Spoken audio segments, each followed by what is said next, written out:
Hello guys, नमस्कार, नमस्ते, good evening, good morning, जो भी हैं, जिस समय में भी है, आपका बहुत बहुत आभार है कि आप इस वीडियो को देख रहे हैं। और वादा करता हूं कि इस वीडियो को देखने के बाद काफी आपको महसूस होगा कि मैंने कुछ देखा और समय को फालतू व्यतीत नहीं किया। चलिए बने रहिए इस वीडियो के साथ, देखते रहिए इंग्लिश किंग एम कुमार। आज का जो टॉपिक है वो हम लोगों का होगा टाइम एंड टेंस। आपको पता होना चाहिए कि टाइम एंड टेंस दोनों अलग अलग कंसेप्ट है, अलग अलग चीज है, लेकिन आज तक हम लोग मानते आए हैं टाइम और टेंस दोनों एक ही चीज है। तो ये आपका गलत फहमी है। तो चलिए हम ये चीज जरूर कहेंगे कि टाइम के बिना टेंस नहीं, टाइम के बिना टेंस के बिना टाइम नहीं। ध्यान रखिएगा इन बातों को, क्योंकि हम लोग जो भी चीजें करते हैं, एक्शन वेक्शन, वो सब कहीं ना कहीं एक काम मतलब एक समय में होता है ना। इसलिए हम इसे टाइम एंड टेंस का नाम दे दिया है। तो सबसे पहले अगर आपको कोई कंफ्यूजन है कि टाइम एंड टेंस में अंतर क्या है, तो आप अपनी कॉपी कलम लेकर बैठ जाइए और लिख लीजिए कि सबसे पहली बात ध्यान रखिएगा, टाइम और टेंस दोनों ऐसे शब्द है जो ऐसे लग रहा है कि समान है, लेकिन फिर भी दोनों अलग है। तो सबसे पहला जो आप अंतर लिखिएगा टाइम एंड टेंस में, वो क्या लिखिएगा उस पे आप ध्यान दीजिए। सबसे पहली बात आपको रहना चाहिए कि टाइम जो है वो ग्रामेटिकल टर्म नहीं है, ठीक है, ध्यान रखिएगा। सबसे पहली point, time is not an grammatical term but tense is a grammatical term. Time जो है ग्रामेटिकल टर्म नहीं है, जबकि टेंस ए ग्रामेटिकल टर्म है। तो सबसे पहली पॉइंट आप ध्यान रख सकते हैं, इस साइड टाइम दे सकते हैं और इस साइड आप टेंस दे सकते हैं। ध्यान रखिएगा कि इसमें जो है ग्रामर की अगर बात करें, यानी कि ग्रामेटिकल टर्म्स की बात करें,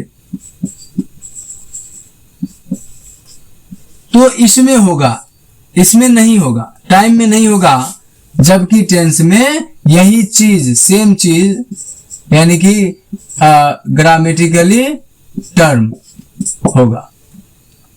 समझ गए बात। और उनके बाद अगर हम बात करें तो ये एक यूनिवर्सल है। क्या है? यूनिवर्सल कंसेप्ट है। यूनिवर्सल कंसेप्ट मतलब ब्रह्मांडिक अवधारणा है। समझ गए? पूरे दुनिया में यही चीज, यही मतलब ऐसे ही होता है जैसे हम लोग इंडिया में होता है। जबकि टेंस यूनिवर्सल नहीं है। ध्यान रखिएगा, यहाँ पर काम लोग अपने अनुसार करता है। एक्शन समय के अनुसार होता है, काम समय के अनुसार होता है, लेकिन समय काम के अनुसार नहीं चलता, समय चलते रहता है। इसीलिए ध्यान रखिएगा कि टेंस जो है यूनिवर्सल कंसेप्ट में नहीं आएगा, जबकि टाइम आएगा। इन बातों को क्या रखना है? ध्यान रखिएगा। इनको भाषा से कोई तरह की दिक्कत नहीं है, यानी कि इसका जो लैंग्वेज की बात अगर करें,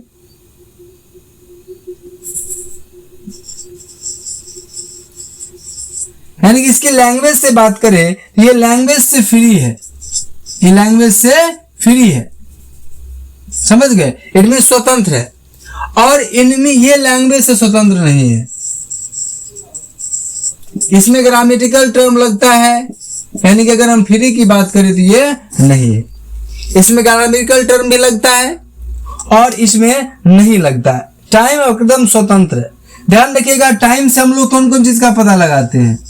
डेज का पता लगाते हैं, मंथ का पता लगाते हैं, ईयर का पता लगाते हैं, जबकि ETC कह सकते हैं। जबकि टेंस से, टेंस की अगर बात करें तो इसमें ना डेज का पता चलता है, ना ही मंथ का पता चलता है, ना ही ईयर्स का पता चलता है। तो भाई पता किसका चलता है? तो बस पता चलता है तो काम का, पता चलता है तो क्रिया का, पता चलता है तो एक्शन का। समझ गए? तो इस तरह से हम दोनों में अंतर समझ गए, टाइम और टेंस में अंतर क्या है। आशा है कि आप ये बात समझ गए होंगे। क्लियर? तो आप इन्हें नोट डाउन कर लीजिए अपने कॉपी में, और हो सके तो अपने लैंग्वेज में आप लिख लीजिए।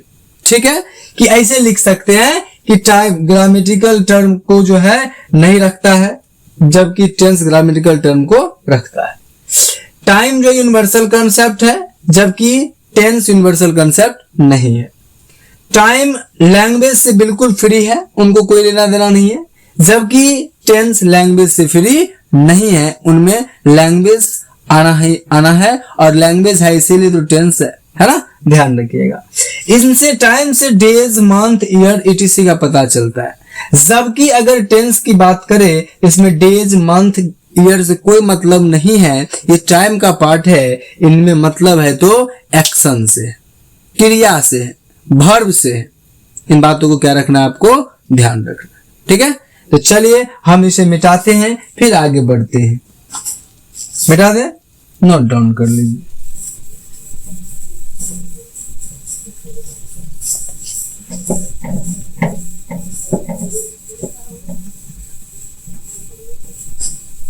चलिए, तो आपने बहुत सुंदर से देखा कि टाइम और टेंस में अंतर क्या है, नहीं तो बहुत ही बच्चा इसमें कंफ्यूज रहता है कि सर जी टाइम टेंस होती क्या है, क्या टाइम टेंस एक ही है? तो बाबू टाइम एंड टेंस एक नहीं है, इन बातों का कंफ्यूजन में आप ना रहें। अभी आपने देखा कि टाइम एक अलग चीज है और टेंस एक अलग चीज है। देखिए मैं एक इम्पोर्टेंट बात बताना चाह रहा हूं अभी कि अभी जो मैं ये बता रहा हूं ये किस चीज के दृष्टिकोण से है, तो ट्रांसलेशन के दृष्टिकोण से, ठीक है। तो अभी हम लोग बेसिक चीजें ट्रांसलेशन में सीख लेते हैं और जब एडवांस चीजें यानी एग्जाम पॉइंट ऑफ व्यू से करना है तो ग्रामेटिकल टर्म को भी पलटाना पड़ेगा और उस ग्रामेटिकली टर्म में ये भी काम आएगा, इसलिए इन बातों को ध्यान रखें। उनके बाद हम लोग चलते हैं कि टाइम एंड टेंस के बारे में आपने तो थोड़ा मोटा जान ही गया, तो थोड़ा सा हम क्यों ना टाइप्स ऑफ टेंस के बारे में चले, है ना। यानी कि टाइम एंड टेंस जो है वो कितने प्रकार के होते हैं, आपको ध्यान रखना है। टाइम एंड टेंस कितने प्रकार के होते हैं, इन बातों को आपको नजरअंदाज नहीं करके ध्यान देना है, समझ गए। ये जो टाइम एंड टेंस है वो कितने प्रकार के होते हैं तो आपको शायद पहले से पता भी होगा, अन्यथा अभी नोट डाउन करते जाइए, ठीक है। ये बोर्ड मिट नहीं रहा है, इसके लिए थोड़ा सा क्षमा चाहते हैं हम। अब सूख गया तब धीरे धीरे दिखेगा बढ़िया, नहीं तो वो दिक्कत हो जाता है इसमें। चलिए, दिखेगा नहीं तो कमेंट सेक्शन में आप बोल सकते हैं, अगले बार से मैं इन्हें सुधारने का प्रयास करूंगा, ठीक है। चलिए, तो आपको पता रहना चाहिए टाइम एंड टेंस जो है इसको हम मुख्यतः जो है 3 भागों में बांट सकते हैं। कितने भागों में? 3 भागों में बांट सकते हैं। कितने भागों में? 3 भागों में, ठीक है। सबसे पहला भाग का नाम हम दे सकते हैं प्रेजेंट टेंस। कौन सा टेंस? प्रेजेंट टेंस, ठीक है। उसके बाद हम दे सकते हैं पास्ट टेंस। क्या दे सकते हैं? पास्ट टेंस, ठीक है। उनके बाद दे सकते हैं हम लोग फ्यूचर टेंस, ठीक है। अब यहां भी एक चीज विवादित चीज है, यहां पर 2 टेंस तो भाई पूर्ण टेंस है, ये दोनों टेंस पूर्ण टेंस है लेकिन ये अधूरा टेंस है। अब क्या है कि टेंस होने के लिए आपको हर हमेशा ध्यान रखना है कि इसमें एक्शन होना जरूरी है और एक्शन के साथ साथ टाइम कराना जरूरी है। दोनों चीज हो गया तो ही वो एक्शन कहलाएगा। क्योंकि अगर टेंस के डेफिनेशन की बात करें तो हम बोल सकते हैं the form of verb which indicates time, यानी कि वर्ब का वह रूप जो समय को दर्शाता है, समझ गए। यानी कि कोई निश्चित समय में काम हो रहा होता है तो उसी को हम लोग टेंस कहते हैं, ठीक है। इन बातों को आपको ध्यान रखना चाहिए, कदापि नहीं भूलना चाहिए, ठीक है। तो चलिए इन बातों को और भी स्पष्ट रूप से हम लोग देख लेते हैं। तो भाई साहब फ्यूचर विवादित क्यों है? तो क्या है कि जैसे हमने कहा कि कल प्रधानमंत्री आएंगे, चलो भाई कल है तो सब बंदोबस्त हो गया, आ जाएंगे, कोई दिक्कत नहीं है, डेफिनेट है कि आएंगे ही आएंगे, कोई बात नहीं, आ जाएंगे, तो वो फ्यूचर टेंस होगा। लेकिन अगर मान लीजिए कि एक राम या श्याम कुछ भी लड़का है, कोई भी लड़का है, और उसे बोला कि वो जो है 2-3 दिन के बाद पटना जाएंगे, राम और श्याम 2 दिन के बाद पटना जाएंगे या 2 दिन में पटना जाएंगे, जो भी है। अब उस 2 दिन के बीच में हो सकता है उन्हें कुछ हो गया, भगवान ना करे, लेकिन ऐसा कुछ अगर हो गया तो क्या वो जा पाएगा? नहीं जा पाएगा। ठीक है, तो ये टेंस नहीं होगा क्योंकि इसमें एक्शन हुआ ही नहीं। तो इन बातों को आपको नजरअंदाज नहीं बल्कि ध्यान देना है। तो चलिए, तो अब हम लोग इसीलिए इसको टेंस माना भी जाता है और नहीं भी माना जाता है। जब काम हो जाए तो हो गया टेंस, और ना हो तो नहीं होगा टेंस। इन बातों को ध्यान रखिएगा। फिर भी चूंकि हम टेंस मान लिए तो कुछ तो भाई हिस्सा तो लेगा ही लेगा। तो आपको ध्यान रखना है कि ये जो प्रेजेंट टेंस है ये 4 प्रकार के होते हैं। सबसे पहले को हम लोग कहते हैं सिंपल प्रेजेंट टेंस। टेंस छोड़ देते हैं, टेंस समझ गए, टेंस हम नहीं लिखते हैं, ध्यान रखिएगा। सिंपल प्रेजेंट के बाद आ जाइए आप प्रेजेंट कॉन्टिन्यूअस टेंस। ठीक है, इसे आप टेंस जोड़ लीजिएगा अपने कॉपी में। उसके बाद प्रेजेंट कंटिन्यूअस हो गया तो आप बोलेंगे कि प्रेजेंट परफेक्ट टेंस। ठीक है, उनके बाद प्रेजेंट परफेक्ट कॉन्टिन्यूअस टेंस। ठीक है, अब मैं एक चीज बता देता हूं आपको कि सिंपल प्रेजेंट को प्रेजेंट इंडेफिनिट भी कहा जाता है।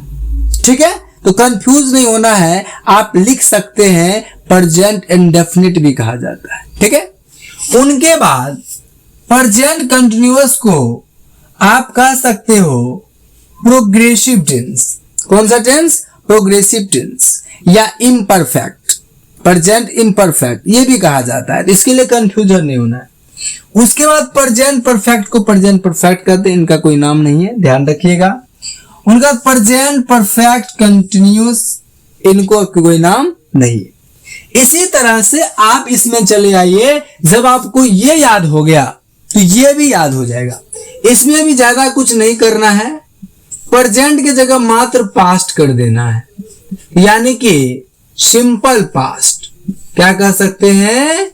सिंपल पास्ट या फिर पास्ट इंडेफिनिट। ठीक है, ध्यान रखिएगा। उनके बाद हम लोग कहेंगे पास्ट कंटिन्यूअस ठीक है, उसके बाद कहेंगे पास्ट परफेक्ट टेंस। सब में टेंस लगाते जाएंगे। और उनके बाद जो होता है वो क्या होता है उसे भी ध्यान दे दीजिए। इसी से हम काट लेते हैं यहां पर, पास्ट परफेक्ट कॉन्टिन्यूअस टेंस। ठीक है, इस तरह से आप इनको भी कर सकते हैं। क्या कर सकते हैं? Simple future tense. ठीक है, उसके बाद फ्यूचर कॉन्टिन्यूअस टेंस, उसके बाद